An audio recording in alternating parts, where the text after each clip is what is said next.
उत्तर प्रदेश लोकसभा उपचुनाव में भारतीय जनता पार्टी की बड़ी जीत हुई है। आजमगढ़ और रामपुर दोनों क्षेत्रों में भारतीय जनता पार्टी का परचम लहराया है। दोनों क्षेत्रों में समाजवादी पार्टी के उम्मीदवार पूरी तरह से हार गए हैं। रामपुर में खत्म हुआ आजम खां का वर्चस्व। 42,000 वोटों से जीते घनश्याम सिंह लोधी। बीजेपी, बीएसपी और सपा में भी रहे हैं घनश्याम सिंह लोधी। उत्तर प्रदेश में रामपुर लोकसभा सीट पर वोटों की गिनती पूरी हो गई है।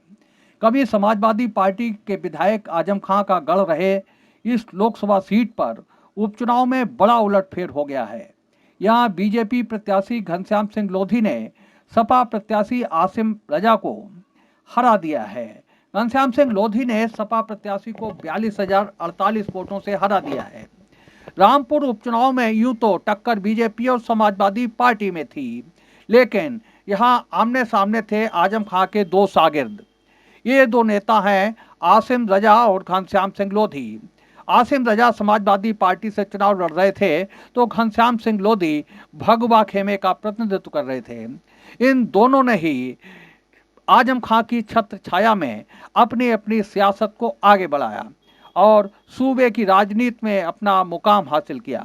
यूं तो रामपुर कई सालों से सपा का गढ़ था और यहां आजम खां का सिक्का चलता था, लेकिन इस चुनाव में घनश्याम सिंह लोधी ने आजम खां के वर्चस्व को तोड़ दिया। घनश्याम सिंह लोधी ने सपा के आसिम रजा को 42,000 से अधिक वोटों से शिकस्त दी है।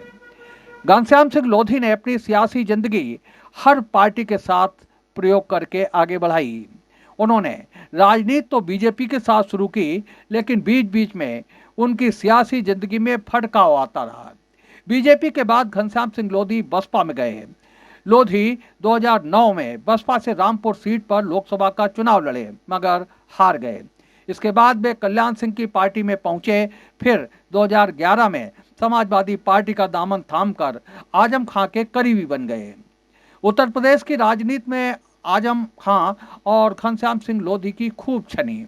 घनश्याम सिंह लोधी आजम खां के चहेतों में शामिल हो गए। इसकी बानगी 2016 में देखने को मिली, जब घनश्याम सिंह लोधी को स्थानीय निकाय से विधान परिषद भेजने के लिए आजम खां ने पूरी ताकत लगा दी। घनश्याम सिंह लोधी के लिए आजम खां ने न सिर्फ पहले से तय एमएलसी कैंडिडेट का टिकट कटवा दिया, बल्कि उनके लिए लखनऊ से पार्टी का सिंबल हेलीकॉप्टर के जरिए रामपुर मंगवाया गया।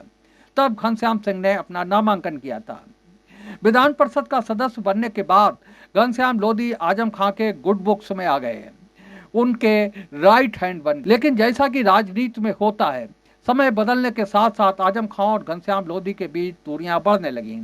घनश्याम लोधी का एमएलसी का 6 साल का कार्यकाल खत्म हो गया।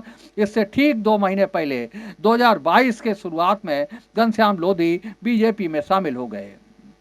इधर जब जेल से बाहर निकलने के बाद आजम खां ने दिल्ली की राजनीति न कर यूपी की राजनीति करने का निश्चय किया, तो उन्हें अपनी लोकसभा सीट छोड़नी पड़ी।